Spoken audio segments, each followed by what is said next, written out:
Subscribe to my YouTube channel, share it with your friends, and comment your thoughts.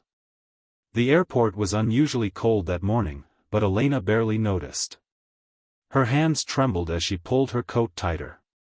People hurried around her with luggage and coffee cups, lost in their own lives. But inside, Elena felt completely alone. She reached into her handbag and checked the boarding pass again. First class, clearly printed on the paper. Her husband had told her everything was arranged. Just show the ticket, sit back, and relax, he had said. But she hadn't seen him for weeks. Lately, he was always away, secretive, distant.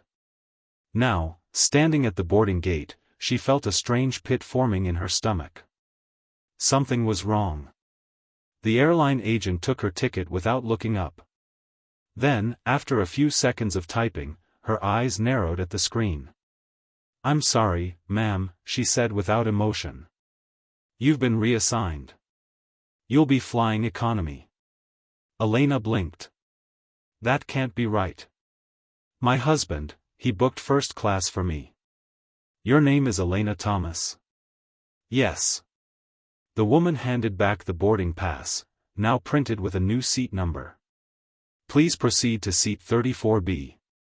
The passengers behind her started growing impatient. A few sighed. One man mumbled, "Just let her go, for God's sake." "I don't understand," Elena tried to say, but the agent turned away, already calling the next passenger forward.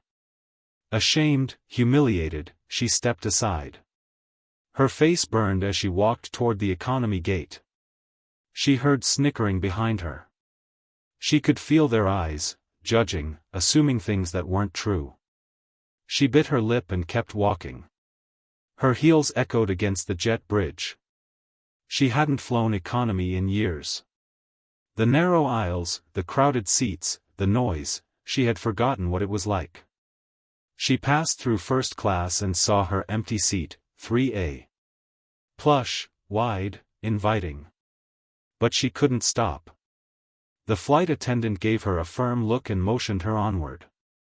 34 rows later, she reached her new seat, squeezed between a large man who had already taken over the armrest and a teenage girl chewing gum loudly, headphones in. Elena sat down slowly. She didn't say a word. Her body was stiff, her heart still racing. The humiliation clung to her like wet clothes. She had never felt so out of place. She stared out the window and tried to calm her breathing. Why did they move me? She wondered. Why didn't they tell me anything? And why didn't Richard answer my calls this morning? As the plane prepared for takeoff, a strange thought crossed her mind. What if this wasn't random?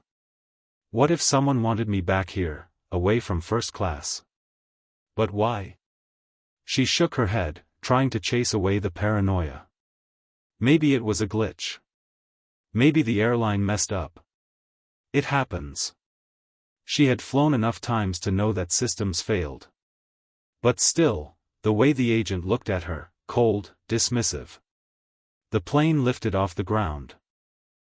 The engines roared. Elena closed her eyes. She wasn't scared of flying. She was scared of what this flight represented, a distance not just in miles, but in trust. Something between her and her husband was changing. And today, it felt real. In first class, a flight attendant leaned close to a sharply dressed man in a gray suit, whispering something in his ear. He raised an eyebrow, then glanced at his watch. "Are you sure it's her?" he asked. The attendant nodded. "Yes, sir. She boarded a few minutes ago. She's in seat 34B. He didn't respond. He simply stared ahead, his jaw tight. Back in economy, Elena reached into her purse and pulled out her phone. Still no messages. Still no missed calls. She stared at the screen, her thumb hovering over her husband's name. Should I call him again? But what would she say? "Hi, I've been kicked out of first class, and no one will tell me why." She decided to wait. The flight was long. Hours passed. The man beside her fell asleep, snoring loudly. The teenager chewed through 3 packs of gum. Elena didn't eat. She didn't drink. She just sat, thinking, wondering, remembering.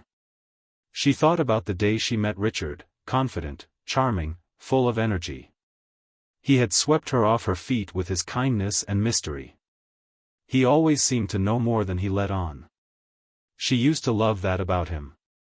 But now that mystery felt heavier. More like distance. Or a wall she couldn't climb. Their marriage had been good, at first. Luxurious trips, romantic dinners, expensive gifts. But over the past year, he had become quieter. Busier. Often unreachable. She didn't know where he worked exactly. He always said aviation. But that could mean anything, a manager, a consultant, even a private pilot. He never explained. She had trusted him. Until now. The plane began its descent.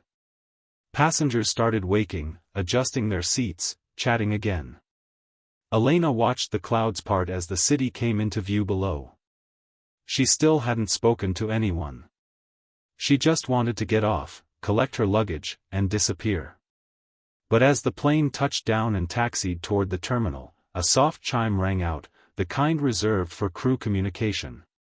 The teenage girl beside her pulled out her headphones and muttered, "What now?"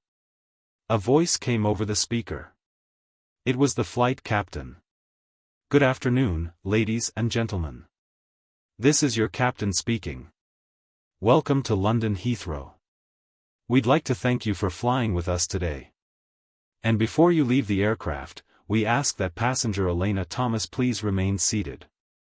A crew member will escort you from the plane personally." Heads turned. Passengers began whispering. Elena's chest tightened. Her name? Why? The man beside her raised an eyebrow. "What did you do?" he joked. She didn't laugh. The plane came to a full stop. People unbuckled and stood. Bags came down from overhead compartments. Elena remained frozen. A flight attendant approached. "Mrs. Thomas? Please wait here. We'll take you off separately." Elena's voice was barely audible. "Why? I've been instructed to escort you personally. That's all I know." Instructed by who? Passengers filed out. Some looked at her with curiosity. Others ignored her completely. When the plane was nearly empty, the same attendant returned with a second crew member. "Please, come with us." She followed them, her legs weak. Her mind spinning. They didn't take her through the regular gate. Instead, they led her down a quiet service hallway, past security doors, and into a private lounge she'd never seen before. It was elegant, silent, and completely empty. "Wait here," the attendant said. Then they left. Elena stood alone, surrounded by luxury and silence. She turned slowly, taking in the room. A long table with crystal glasses. Velvet chairs. A vase of white orchids. A screen on the wall, showing only a blank blue light. She sat down, her hands trembling again. Then the door opened. And Richard walked in. But not in jeans and a polo like she last saw him. He was wearing a tailored navy suit, a gold pin on his lapel, and a face she barely recognized, calm, powerful, in control. "Richard?" she asked, rising to her feet. He smiled gently. "I'm sorry, Elena. I needed you to see something. And I couldn't tell you over the phone. What's going on? Why was I humiliated back there? What is this place?" He walked closer, and when he spoke, his voice was low, serious. "I didn't want you in first class today because I didn't want the attention on you. I needed to speak with you here, away from everyone. In private." "But why?" she whispered. Richard took a deep breath. "Because, Elena. I don't just work in aviation. I own the airline. Elena's knees nearly gave out. She stared at Richard, but her husband seemed like a stranger now. That calm, polished man in front of her wasn't the man who used to rub her feet after long days or laugh at silly movies in bed. You, what? She whispered. Richard nodded slowly. I own the airline, Elena. Every plane, every route, every decision. Including your seat. She sat down, gripping the armrests of the velvet chair like it was the only thing keeping her from floating away. You lied to me. Her voice was shaking. I didn't lie. I just never told you everything. That's the same thing. Her voice cracked. All this time. I thought you were just a manager, or some consultant. You let me believe we were just comfortable. But you're a billionaire? He didn't answer right away. He walked toward the window of the private lounge, staring out at the tarmac where planes taxied quietly in the mist. I never wanted to be treated differently, he said. Not by you. Not by anyone. That's why I kept it quiet. It was never about money for me. I wanted real love. And did you think humiliating me in front of strangers was a good way to prove it? She snapped. Richard turned around, his face serious. That wasn't meant to humiliate you. It was to protect you. Someone else was in first class today. Someone I didn't want you near. Elena's heartbeat jumped. What are you talking about? He sat down across from her, folding his hands. A man named Jonas Meyer was in seat 2A. He's dangerous, Elena. A corporate predator. He's been trying to buy shares in the airline through backdoor deals. Today, I was meeting him face to face. I needed to hear his pitch, and I didn't want him to know anything about you. You think he would have recognized me? Richard leaned forward. Not recognized. Targeted. Elena was silent. Her heart pounded. She was trying to process it all, the seat change, the cold flight, the sudden secret meeting in this luxurious lounge. And now this mysterious man with an ominous name. And what do I have to do with any of this? She asked slowly. Jonas has a history. He uses people's families to pressure them. He once exposed a CEO's wife's medical records just to push him into signing a deal. I couldn't let him see you. If he found out about us. He didn't finish the sentence. But the silence was enough. Elena looked at her hands. You should have told me, she said quietly. I know. You should have trusted me. I do. That's why you're here now. She looked up at him. What do you want from me, Richard? He exhaled deeply. The truth? I think I've built something that's now too big for me. And too dangerous.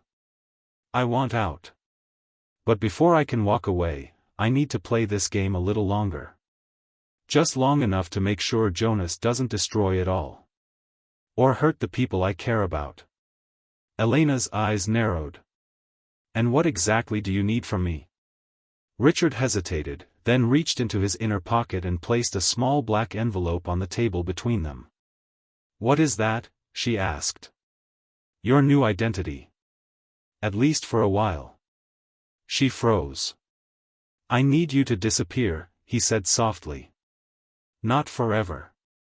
Just long enough for Jonas to think you're not in the picture. You'll have a new name, a secure location, full protection. I've arranged everything. She stared at the envelope, feeling like her world had spun completely off its axis. You're asking me to become someone else, she whispered. I'm asking you to help me end this. And keep yourself safe at the same time. But why now? Why not months ago? He looked at her with tired eyes. Because you weren't in danger before. Now you are. Elena stood and walked a few steps away, pressing her fingers to her temples. She felt trapped, torn between fear and disbelief. I need time to think, she said at last. There's no time. Jonas is already asking questions. The press is sniffing around. If they get to you. He didn't finish again. She turned around slowly. Let me get this straight. You hid who you really are. You own a whole airline. You set me up to sit in the back of a plane just to avoid being seen by some corporate monster. And now you want me to vanish like a magician's trick? I'm asking you to trust me one more time, he said, his voice quiet. After that, if you want to walk away, I'll let you go. But I need your help. And your silence. Her throat tightened. I don't even know who you are anymore. I'm still your husband, Elena. Are you? Silence filled the room. Then, after a long pause, she reached out and took the envelope. It felt heavier than it should. Hours later, Elena sat in the back seat of a black car. It was sleek, tinted, silent. A female driver in a navy uniform offered no conversation, just a polite nod. The envelope was still unopened on her lap. The car passed through the outskirts of London. Rain tapped gently on the windows. Elena's phone had been taken. Her bags rerouted. She had nothing but a small leather case and a racing mind. She opened the envelope. Inside, a passport, a new name, Emma Clark, and a travel itinerary. A private jet. A remote cottage in Scotland. No contact for at least 2 weeks. A note at the bottom, written in Richard's handwriting. You're the only thing I've ever been afraid to lose. Her eyes stung. She folded the paper and looked out at the gray landscape flying by. Part of her wanted to scream. Part of her wanted to laugh at the madness of it all. A week ago, her biggest worry was which shoes to pack. Now she was vanishing like a ghost. Was this even real? But somewhere, beneath all the confusion and betrayal, there was a strange flicker of something else, a feeling she hadn't had in years. Purpose. She wasn't just someone's wife anymore. She was at the center of something dangerous. And she had a role to play. She didn't know what would happen next. But she was ready. At least, that's what she told herself. Back in London, Richard sat alone in the same private lounge. The screen on the wall flickered on. A video feed from a hidden camera, inside the plane. It showed Jonas Meyer in seat 2A, sipping champagne and reading a folder. Richard leaned forward. The folder Jonas held had one word printed on it, acquisition. He narrowed his eyes. Behind Jonas, another figure appeared in the video, a young woman from economy, tall, red-haired, carrying a silver laptop. She looked nervous as she slipped something under the seat near Jonas's bag. Richard sat back slowly. He hadn't seen her before. He picked up the phone and pressed a number. Security, he said. Pull all footage from Flight 746. I want a full scan on passengers seated in rows 30 to 40. Especially seat 35C. A pause. Yes, he said, his voice colder now. We may have a breach. Elena stood at the edge of a weathered cliff in the Scottish Highlands, the wind tugging at her coat. Below, waves crashed against dark rocks, wild and unforgiving. She hadn't spoken to another person in 4 days. No phone, no internet, no news. Just her, a locked wooden cottage, and a forest that whispered secrets at night. Inside the cottage, everything was silent except for the ticking of an antique clock. A kettle whistled in the background, but Elena didn't move. Her eyes were fixed on a photo she found tucked inside one of the books on the shelf, a photo of her and Richard, taken years ago in Venice. He looked younger. So did she. Happier. Less, lied to. She turned the picture over. Nothing was written. Just blank white. She sat on the couch, staring into the fire. Who are you really, Richard? She murmured. Her mind returned to the moment on the plane. That sudden seat reassignment. The dismissive flight attendant. The cold eyes of the man in seat 2A, Jonas Meyer. She had passed him on her way to economy, never realizing he was the center of it all.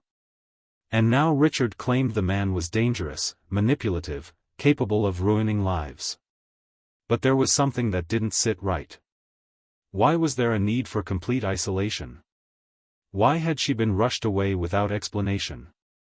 Why couldn't she shake the image of the red-haired woman who sat beside her in economy, the one who had barely spoken, who typed endlessly on her laptop, and then suddenly disappeared during the flight? Seat 35C. Elena remembered the number now. That woman had asked for help finding her dropped pen. Elena had crouched to help, but the woman's hand had lingered near her own carry-on bag for just a moment too long. It hadn't meant much at the time. But now? Was she involved? Was Elena used as a distraction? Her thoughts were interrupted by a knock at the door. Her heart jolted. No one was supposed to come here. Not unless. She moved slowly to the window, peeking through the curtain. A tall woman in a black raincoat stood there, holding an umbrella, her face half shadowed by the stormy sky. "Elena Whitmore," the woman called out. That name. Elena froze. Only two people in the world knew she was here under that name, Richard, and the man he feared. Elena hesitated, then opened the door, leaving the safety chain on. "Yes?" she asked cautiously. The woman offered a faint smile. "My name is Harper. Richard sent me. He's in trouble." Elena's stomach twisted. What kind of trouble? Harper glanced over her shoulder. "Can I come in? It's not safe out here." After a pause, Elena closed the door just enough to unhook the chain, then let her inside. Harper stepped in, water dripping from her coat. She looked like she hadn't slept in days. "They've breached our security," Harper said immediately. "Someone inside the airline. Jonas may not be working alone. Richard tried to intercept him in London, but something went wrong. He hasn't been heard from since yesterday." Elena's breath caught. "You lost him?" Harper nodded grimly. "Last signal came from a hotel near Heathrow. After that, radio silence. That's why I'm here. He left instructions.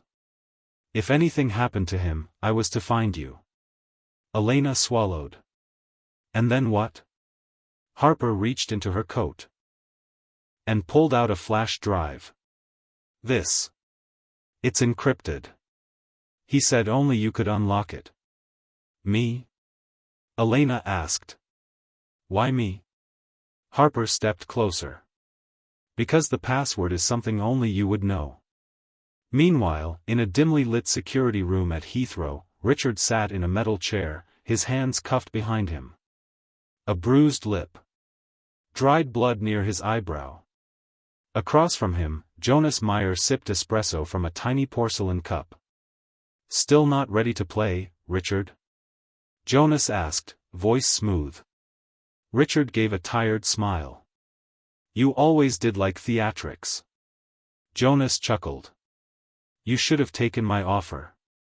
Sell me the airline, walk away with your billions, let me run the empire properly." Richard's eyes narrowed. "You mean burn it down?" "I mean modernize it. Optimize routes.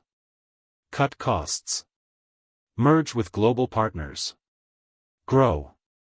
He leaned in. "You had your chance. Now I'll just take it." Richard didn't answer. Jonas stood. "Of course, I needed leverage. And you gave me the perfect one, your little wife. What's her name again?" "Elena?" Richard's jaw clenched. "You won't find her."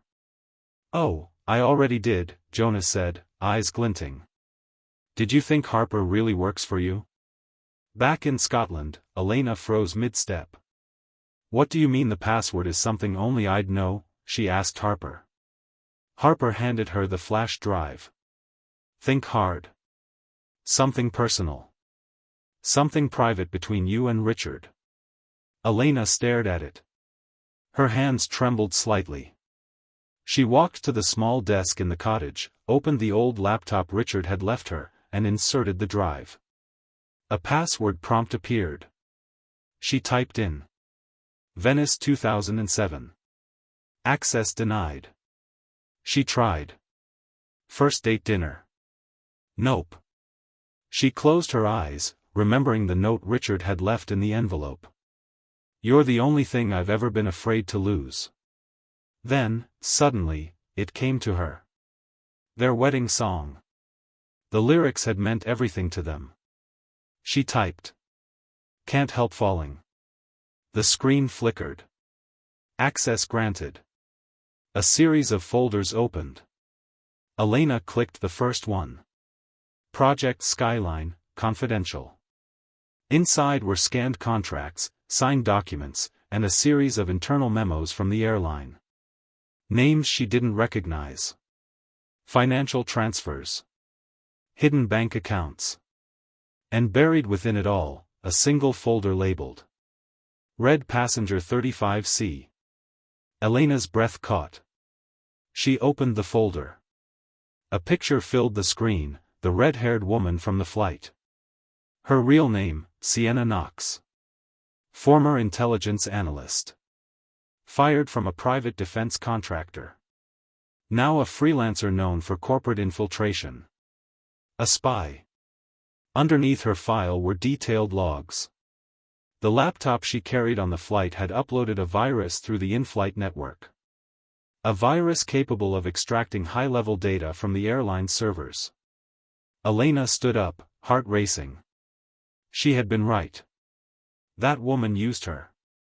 And now Richard was missing. She turned to Harper.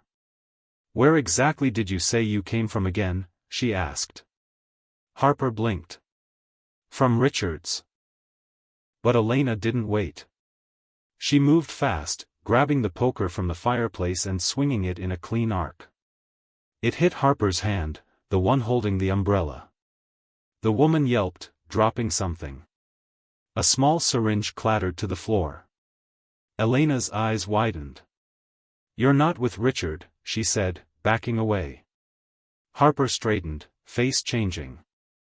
The soft expression vanished, replaced by something sharper, colder.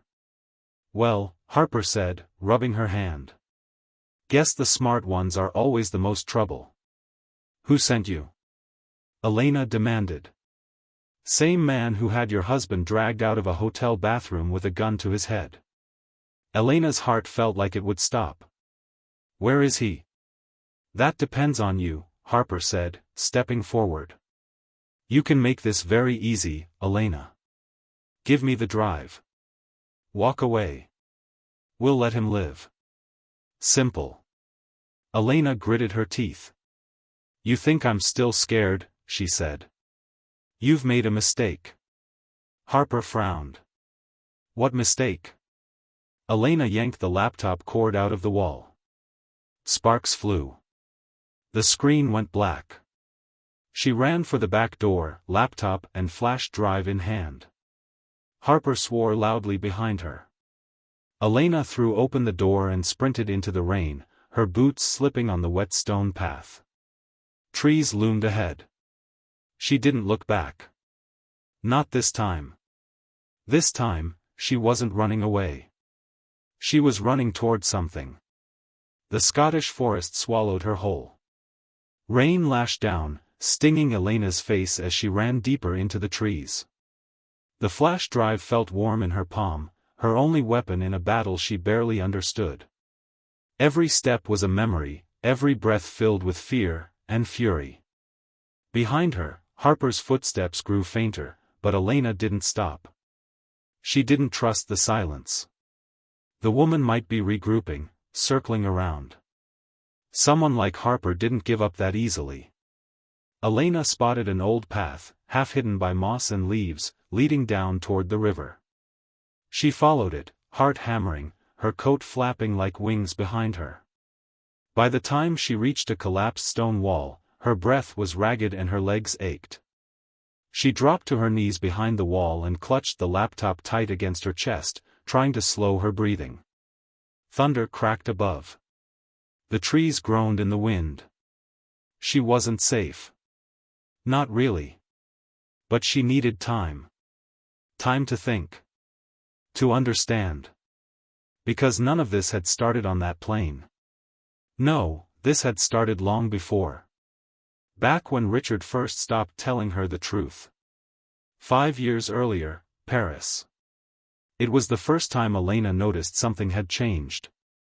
Richard had flown in late. Very late. She waited for him at the restaurant for nearly 2 hours, staring down at the untouched risotto, telling the waiter, just a few more minutes. He arrived finally, flushed, distracted, kissing her cheek with only half his heart in it. "I'm sorry," he said. Meetings ran long. But later that night, when he turned off his phone, she saw the screen for a split second. JM Secure Call, 23 minutes. Not Board of Directors. Not Airline Consultant. Just JM. She hadn't asked then. But she should have. Present, Scotland. Elena opened the laptop under the shelter of a pine tree. It was soaked, but miraculously still working. The encrypted files from the flash drive were still there. She opened the next folder, Flight Records, Red List. Dozens of names. Passenger codes. Dates. Flags, monitored, duplicate ID, black access, ghost boarding. And next to one flight log, a note in red. Flight 457, 14A intentionally reassigned. Mission activated. That was her flight. Her seat. She blinked at the next line. Subject in 14A, Elena Rivers Whitmore. They'd been watching her. On purpose. From the moment she walked into that airport. Another folder opened on its own. A video file. She hesitated. Then clicked play. A grainy security feed flickered to life. The footage showed a hotel corridor. 2 men stood outside a room. One was Richard. The other, Jonas. They were arguing. Richard leaned in, clearly angry. Jonas simply held out a folder. Richard grabbed it, opened it, and stopped cold. His face changed. Rage turned to shock. Then to defeat. The video ended abruptly. Elena leaned back against the tree, dazed. What had been in that folder? Meanwhile, unknown location. Richard sat in darkness. His wrists were still bound, but his mind was racing. Jonas had vanished for now, probably assuming he was broken. But Richard was used to waiting. Used to playing the long game. That's how he'd built his empire. Quietly. Patiently. And now that same patience would help him escape. He studied the room. It wasn't a hotel anymore, it was too quiet, too cold. Likely a private facility. Basement level. He counted vents, watched patterns in guard movement, listened to the hum of nearby machines. And he thought of Elena. She would be figuring things out by now. She always did. Back in the forest. Elena climbed down a slippery embankment toward the river. At the bottom was a small, abandoned boathouse. The door creaked open. Inside, dust hung in the air, and old nets and broken oars lay in piles. But there was enough cover to hide. She dragged a crate across the floor, sat down, and powered the laptop back on. She needed help. She needed someone she could trust. But everyone she knew was either gone, or compromised. Except one. She typed an email address from memory. Subject, urgent, need help. Evan, if you still hate me, I understand. But I don't know who else to turn to.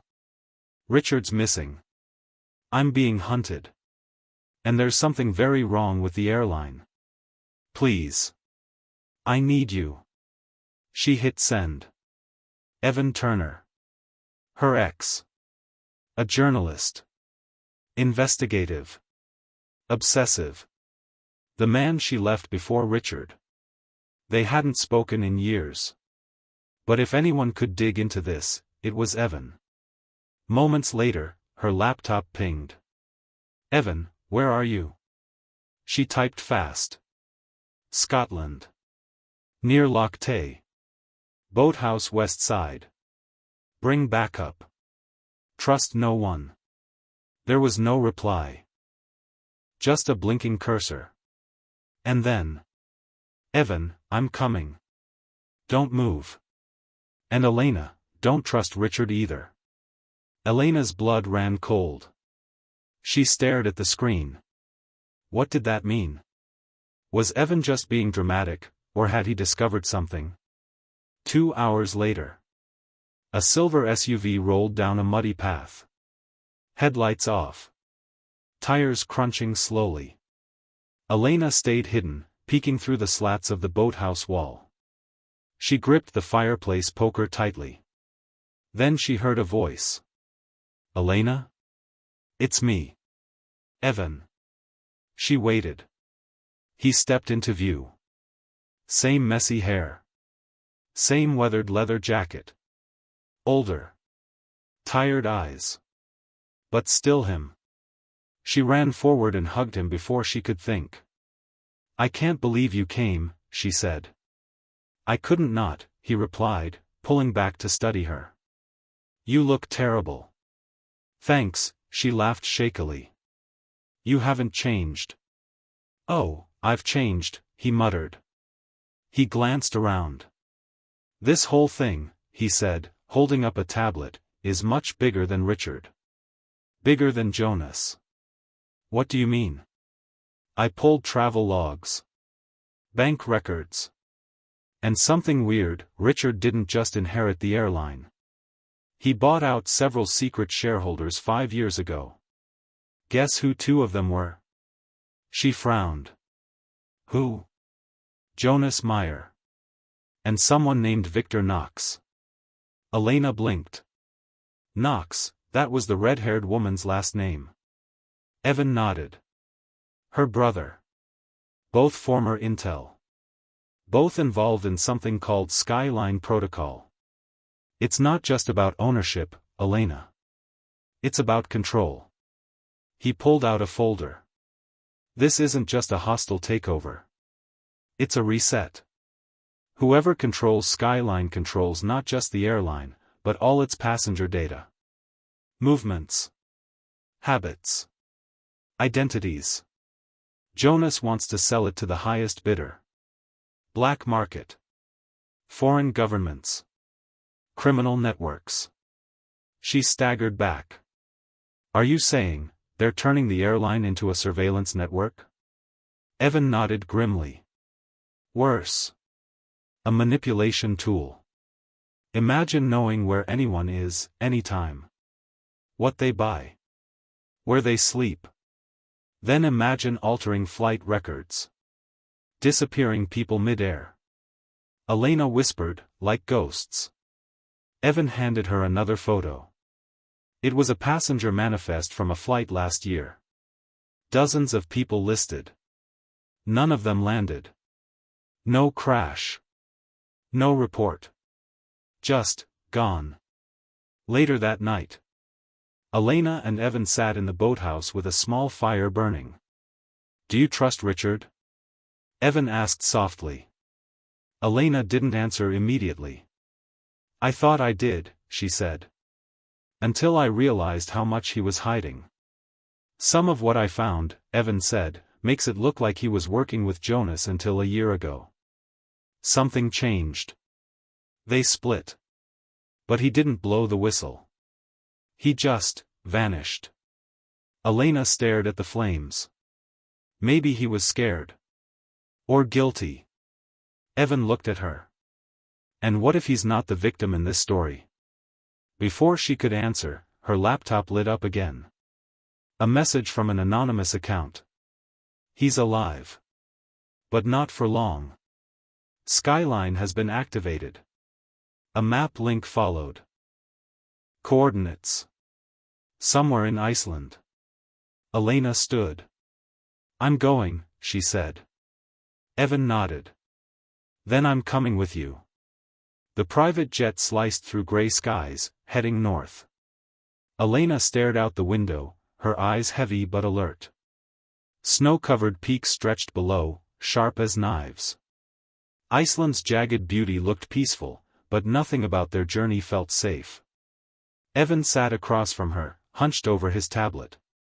The hum of the engines felt almost too quiet, like the calm before a storm. The coordinates they'd received pointed to a remote facility outside Reykjavik, once an aviation testing base, now supposedly abandoned. But according to the anonymous message, it was now the operational nerve center for something called Skyline. Elena touched the flash drive in her pocket. The weight of it had grown heavier. As if it carried more than files, like it carried answers. Or danger. Maybe both. She turned to Evan. "Do you think he's really there?" Evan looked up. "If that message is true, he's alive. But the real question is, for how long?" Hours earlier, unmarked room, Reykjavik. Richard sat in the corner, blood dried on his temple, eyes trained on the mirrored wall. He knew they were watching. Jonas's people had been tightening their grip for days. Less food. More guards. No daylight. They wanted him scared. Weak. But Richard had been in worse places, places no one knew about. He'd learned long ago how to survive in silence. And now he was counting the hours. Because Elena was out there. And if there was one thing he knew, she didn't run from the truth. She ran toward it. Back on the plane. Elena's phone vibrated. New message, unknown sender, Skyline goes live at midnight. Once it does, no one can stop it, not even him. Evan leaned over. "We're out of time. Can we stop it from launching?" she asked. "Maybe," he said. "If we find the right access point. But once Skyline goes live, it'll link globally, airports, airlines, private charters, even government transports. It's not just about tracking people. It's about rerouting lives. Making people disappear mid-air." Elena's voice was steady. "Then we don't let that happen." Touchdown, Iceland. A black SUV met them at a frozen airstrip. A woman in a heavy parka stepped out, Evan's contact, Siri Haldersdottir, a local journalist who had once exposed a major banking scandal. "You're late," she said. Elena stepped forward. "We came as fast as we could." Siri handed them a satellite image. "That's your site. High walls. Motion sensors. Only 2 visible guards. But I guarantee more underground." "And Richard?" Elena asked. Siri nodded. "There's movement in the East Wing. Someone's alive. No name. No ID. But, it could be him." They didn't waste time. Approach, 11:07 p.m. Snow whipped across the field as they crawled toward the facility. Lights flickered in the fog, dull orange glows behind frosted glass. The air smelled of electricity and cold metal. Evan hacked the security. Gate in under 2 minutes. Siri stayed behind, ready to jam outside signals if anything went wrong. Elena followed Evan down a grated tunnel lit by motion sensors. Their footsteps echoed like gunshots. She could hear her heart pounding in her ears. They reached a side door marked, "Authorized access only, flight OPS." It opened with a soft hiss. And the world inside changed. Inside the nerve center. Banks of servers blinked in rows. Glass panels stretched across the walls, displaying maps, flight paths, blinking red dots, all aircraft currently in the air. Dozens of them. A voice echoed from above. "Did you really think it would be this easy?" Elena froze. From the shadows, Harper stepped forward. Still calm. Still watching. Behind her, another figure appeared. Jonas. He clapped slowly. Impressive. Truly. I almost believed you'd give up. Evan stepped in front of Elena. Let her go. Jonas ignored him. Elena, I admire you. Really. Most people break when their lives fall apart. But not you. You chase the answers. Even if they burn.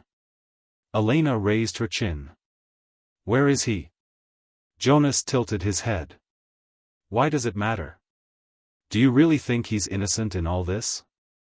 I don't know what to believe anymore, she said honestly. Jonas nodded. Good. That means you're finally waking up. He gestured to the glass wall. A giant map zoomed in, Flight 457, her flight, blinked on the screen. You were meant to disappear, Jonas said. But Richard interfered. Bought time. Tried to kill the program from inside. Got sloppy. Got caught. Elena's voice was like ice. So you locked him away. He locked you away, Jonas said, his tone sharp now. He's been playing both sides for years. Creating this system, then trying to control it. But he couldn't. It's too big. Harper stepped forward. Give us the flash drive. Elena hesitated. Then threw it across the floor. Harper snatched it up. But in that split second, Evan dropped a smoke device.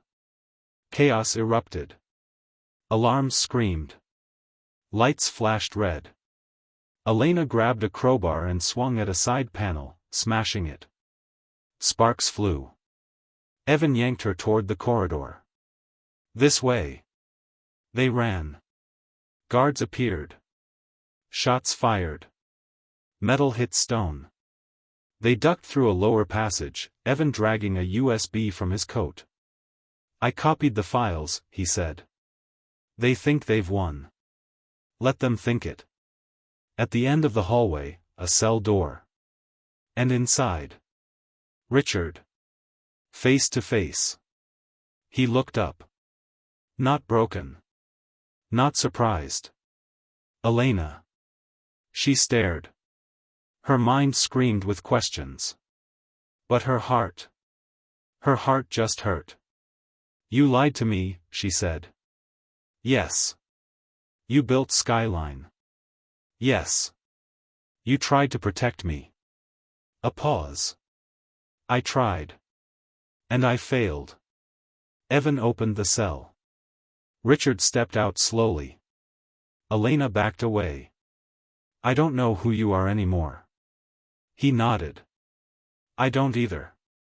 Then. Another alarm. Evan swore. They're rerouting flights now. Emergency test launch. If they hijack the system, they can make hundreds of people disappear tonight. Civilians. Journalists. Whistleblowers. Richard looked at Elena. There's a kill switch. A real one. But it's buried in the original servers, in Zurich.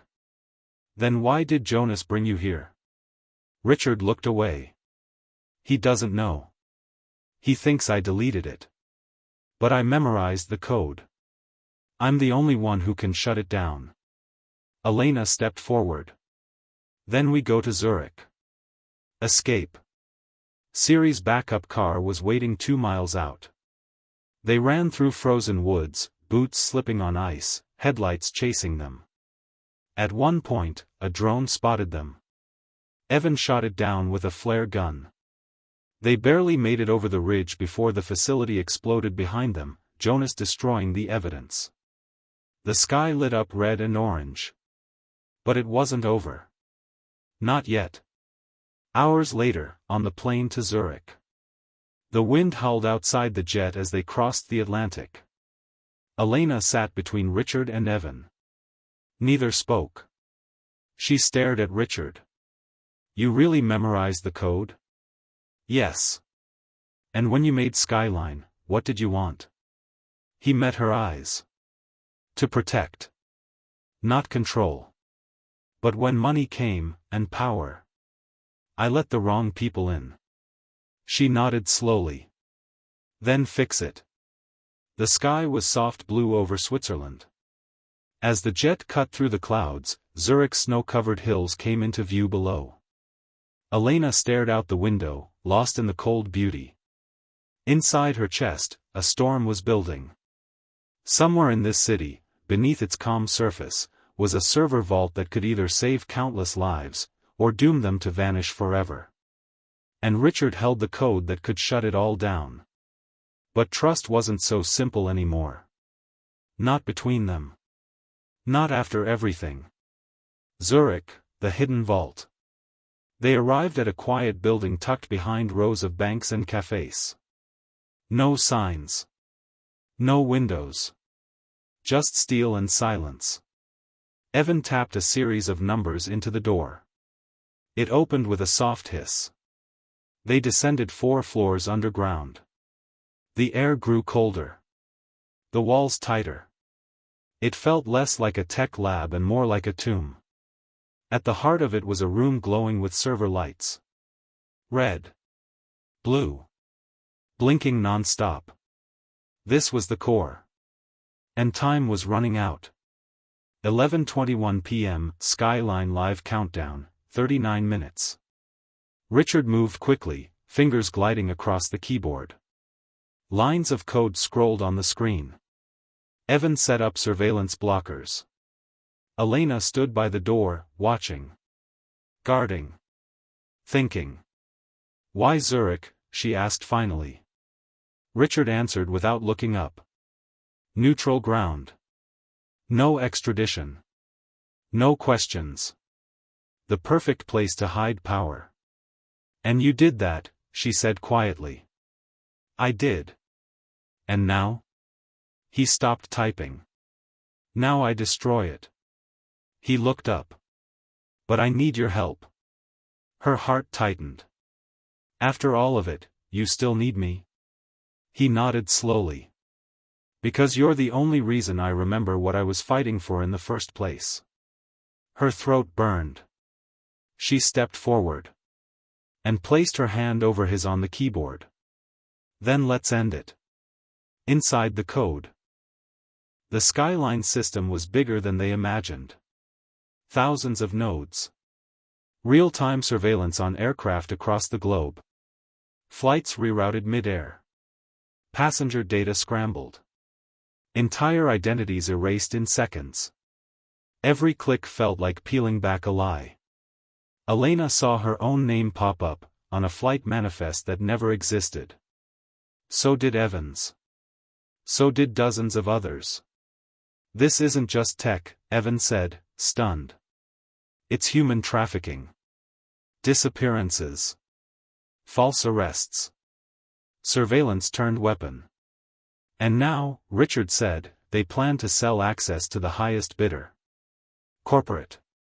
Military. Political. No one would be safe. 11:47 p.m., countdown, 13 minutes. The kill switch sequence was complex, buried under layers of encryption. Richard moved with sharp focus. But then. Power flickered. Evan spun toward the breaker. We're compromised. Elena pulled out her phone. New message, unknown sender, we see you. Shutdown attempt equals death. Jonas, she said softly. Richard turned pale. He's found us. Suddenly. Boom. An explosion shook the upper level. Dust rained down. The lights flickered again. Evan grabbed a weapon. We've got incoming. Richard turned back to the screen. I can finish it, but I need 11 more minutes. Elena nodded. Then we hold the door. Gunfire echoed in the halls. Jonas's men were fast, trained, ruthless.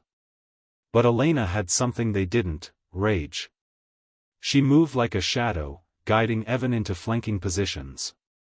For every step the mercenaries took, she took 2 back, and then struck hard. Blood. Smoke. Screams. Still, they pushed forward. In the vault, Richard's hands never stopped typing. He input the last line of code. Kill_protocol_initiate, enter password. A password prompt appeared. Elena burst into the room, bleeding from her arm. "What's the password?" Evan shouted. "What's the password?" Evan shouted. Richard didn't answer. He looked at Elena. And whispered, "Your middle name." She froze. "How do you know that?" she said, stunned. "You told me once. On our second date. I never forgot." Tears sprang to her eyes. She stepped forward and typed it in. Grace. System override, confirmed. Protocol engaged. Skyline deletion in progress. They stared. Files started disappearing. Maps vanished. Surveillance feeds went dark. Aircraft began reconnecting to standard control towers. The system was dying. "You did it," Evan said breathlessly. But Richard was silent. Then, a shot. Jonas. He'd made it through the fire. Blood on his coat. Smoke on his face. "You fools," he growled. "You don't even understand what you've done." He raised his gun. But Elena was faster. She lunged forward, grabbing the barrel. The shot fired into the ceiling. Richard tackled Jonas. They crashed into the server banks. More sparks. Screams. Another shot. Then silence. Richard lay on the floor. Blood on his side. Elena dropped beside him. "No, no, no." He looked up at her, eyes soft. "I bought you the ticket, first class. I needed to delay you, protect you from this." Tears streamed down her cheeks. "Why didn't you just tell me? I thought, if you knew, you'd stop loving me." Her voice cracked. "You're an idiot." He smiled. "I know." Then. His eyes closed. 3 weeks later, Zurich to New York. Elena sat by the window again.